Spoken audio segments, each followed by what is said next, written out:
Bonjour, ici Jacques Lefebvre. Amateur de voitures, bienvenue sur ma chaîne. Restez avec nous, on plonge immédiatement dans le sujet de cette vidéo. Ce moteur est installé sur les voitures VATS 21214, Lada 4x4, ainsi que Chevrolet Niva VATS 2123. Selon les spécialistes, sa dernière modernisation a été effectuée vers 2008. La base de ce moteur était la conception de la VATS 21213. Les principales différences du nouveau moteur à combustion interne Niva 21214 sont les modifications apportées à la culasse. Cela s'est avéré nécessaire en raison de l'installation d'hydrocompensateurs dans le mécanisme de distribution. Voyons plus en détail comment le moteur VATS 21214 est agencé. Quelques mots sur les caractéristiques techniques du moteur.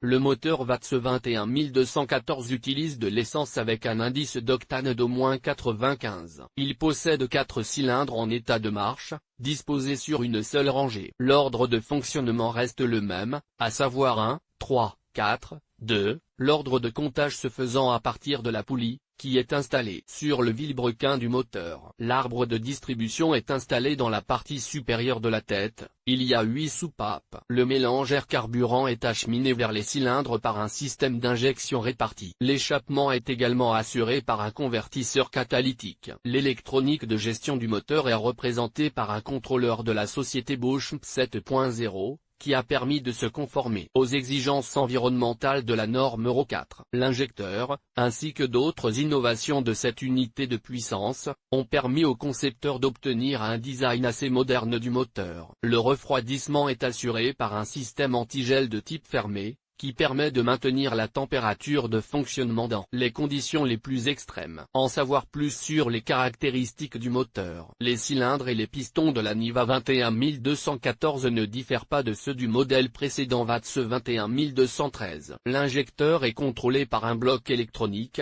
ce qui fait que ce moteur est équipé d'un certain nombre de capteurs qui assurent la performance de l'unité de puissance. Il s'agit de capteurs qui contrôlent la détonation du moteur, le débit massique du mélange d'air, la position du vilebrequin, la mesure de la température de fonctionnement du liquide de refroidissement et d'autres indicateurs de contrôle. La poulie du vilebrequin comporte un disque denté pour le capteur de position du vilebrequin. La chaîne de distribution est devenue quelque peu différente, elle est devenue à une seule rangée, ce qui signifie que les poulies sont également devenues à une seule rangée. Le pignon d'entraînement de la pompe à huile a 2 dents de moins, ce qui permet d'augmenter ses performances, car les hydrocompensateurs et le tendeur hydraulique nécessitent une pression accrue dans le système d'huile. Le tendeur, son sabot, est fabriqué en plastique de haute qualité qui résiste bien à l'usure pendant le fonctionnement du moteur. Sa longueur est légèrement supérieure à celle du modèle de moteur précédent. Il n'y a pas de boulon dans la culasse pour régler le jeu entre les têtes de soupape et les tourillons d'arbre à cames,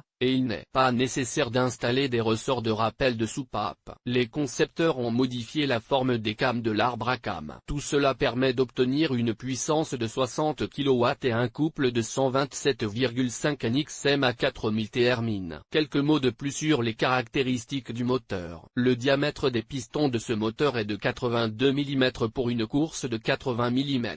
Des encoches spéciales sont pratiquées sur le fond des pistons, ce qui permet de réduire légèrement le taux de compression du mélange de carburant. Les bielles de ce moteur sont restées celles du modèle précédent, mais avec d'autres boulons dans le couvre-culasse, ce qui garantit leur grande résistance, leur fiabilité et la précision de l'assemblage. Le bloc cylindre est en fonte. Le collecteur d'échappement peut être modifié de 2 façons, en fonte à haute résistance ou en acier inoxydable soudé. L'utilisation de l'un ou l'autre modèle dépend de la modification de l'unité de puissance. Les caractéristiques du groupe électrogène correspondent au modèle 2112. Il ne diffère que par une autre poulie, dont le diamètre est de 80 mm.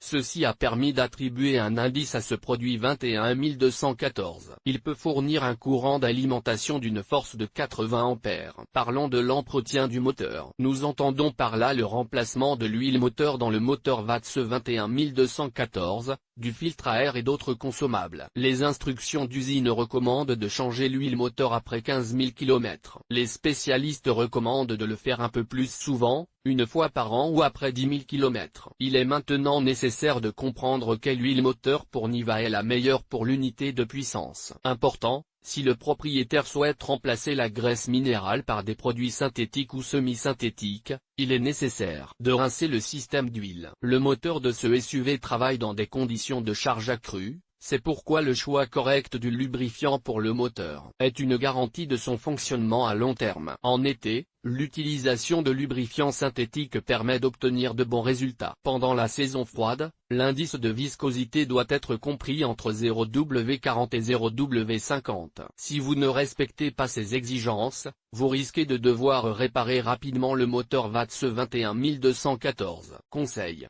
Il convient d'être extrêmement prudent dans le choix de la graisse pour ce moteur. Il est possible d'acheter sur le marché des contrefaçons, préemballés sous les marques de fabricants réputés, qui risquent de casser le moteur. Quelques mots sur la mise au point de ce type de moteur. Ce modèle de voiture, produit par le fabricant national, est un tout-terrain. Il se distingue par sa simplicité d'entretien et sa fiabilité, mais il y a des censures sur les indicateurs de puissance du moteur VATS 21214. Les experts de tuning NIVA 21214 divisent en deux options.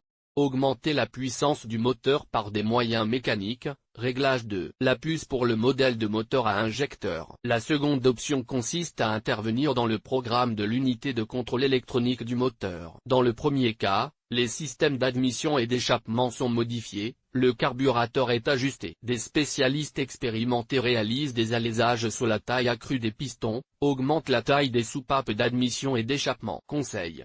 Il faut savoir que tout réglage de l'unité motrice augmente la consommation de carburant et réduit les ressources du moteur.